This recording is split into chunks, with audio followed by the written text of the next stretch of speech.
रहमान रहीम। शुरू अल्लाह के नाम से जो बड़ा मेहरबान है।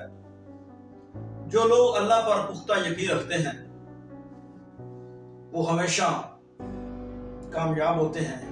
आइए वो कैसे कामयाब होते हैं इस कहानी में मैं आपको बताता हूँ। हकीम साहब जब घर से निकलते हैं अपने दवा खाने के लिए तो उनकी बेगम उनको एक चिट दे देती है जिस पर उस दिन का सारा राशन लिखा होता है।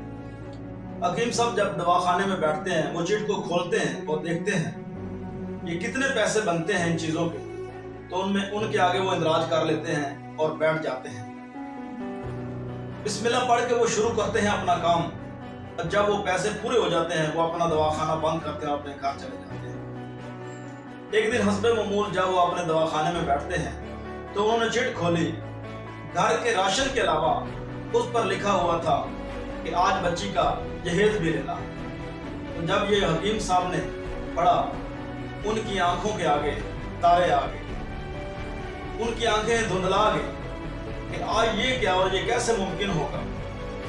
थोड़ी देर के बाद हकीम साहब ने पानी पिया, होश में आए और फिर उसके बाद उन्होंने वो अपने घर के राशन का सारा एस्टिमेट लगाया। उनके आगे वो पैसे लिखे और जिस खाने में जहेज लिखा हुआ था उसके आगे लिख दिया ये अल्लाह का काम है और अल्लाह ने ही करना है। और अपने काम में वो मसरूफ हो गए। मरीज आते उनको वो दवा देते और वो चले जाते। थोड़ी देर के बाद दवाखाने के बाहर एक गाड़ी रुकती है। वहां से एक आदमी अंदर आता है। वो आकर बेंच के ऊपर बैठ जाता है। जब हकीम साहब अपने मरीजों से फारग होते हैं तो उसे भी कहते हैं वो अपनी दवा लो, मैंने जाना है। तो वो भी उनके पास बैठ गया आगे।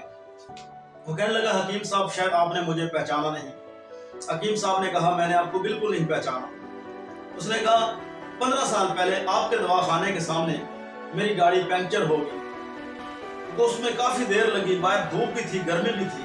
जब आपने देखा ये आदमी परेशान है, ये मुश्किल में है, तो आप दवाखाने से बाहर आए और मुझे अंदर आने का इशारा किया। मैं अंदर आकर आपके पास बैठ गया, आपने मुझे पानी पिलाया और आपने मुझे बैठा दिया। आप अपना काम करते रहे। मुझे शर्मिंदगी महसूस हुई, मैं ऐसे ही फारग बैठा हूँ इतनी देर से हकीम साहब के पास। तो मैंने सोचा क्यों ना मैं भी हकीम साहब को अपनी नंबर दिखा दूँ। तो मैंने आपको अपनी नंबर दिखाई और आपसे कहा कि 15 साल हो चुके हैं मेरी शादी को, लेकिन अभी तक मुझे कोई औलाद नहीं। तो आपने मेरा नाम पूछा और मेरी बीवी का नाम पूछा और अल्लाह का नाम लेकर अपना काम शुरू कर दिया। तो आपने 2 लिफाफे बनाए, एक लिफाफे पर मेरी बीवी का नाम लिखा और दूसरे पर मेरा। उनमें वो पुड़ियाँ डाल दी। आपने कहा एक आपने खानी है और दूसरे लिफाफे में जो पुड़ियाँ हैं वो आपकी बीवी ने खानी है। तो आपके पास उस वक्त एक छोटी सी बच्ची सी 5 साल की, वो आपको कह रही थी कि अब्बू जान चलो मुझे भूख लगी है, घर जाना है। तो आप जल्दी में भी थे।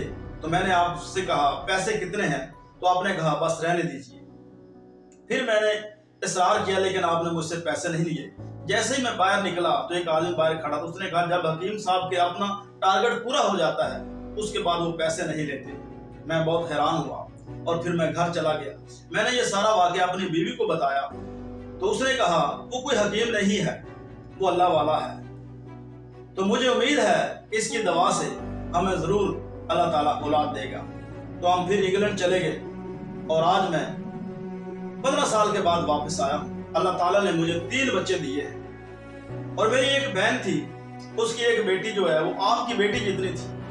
अब मैं उसकी शादी के लिए आया था, उसको गर्दन तोड़ बुखार हुआ और उसकी डेथ हो गई। फिर मैंने और मेरी बीवी ने सोचा कि ये जो जहेज का सारा सामान है ये क्यों ना हो कि हकीम साहब की बच्ची तो थी, वो भी 5 साल की थी, क्यों ना कि हम उसे दे दें, वो भी तो हमारी बच्ची है।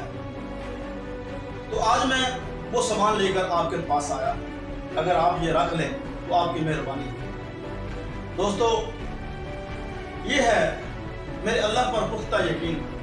देखो कैसे मेरे अल्लाह ने हकीम साहब की मदद की और हकीम साहब भी अपने टारगेट से ज्यादा किसी से पैसे नहीं लेते। वो अपना जब काम पूरा होता वो भी अपने घर चले जाते। जो लोग दोस्तों अल्लाह पर यकीन और भरोसा रखते हैं अल्लाह ताला इसी तरह उनकी मदद करता है, वो कभी परेशान नहीं होते। बस सलाम।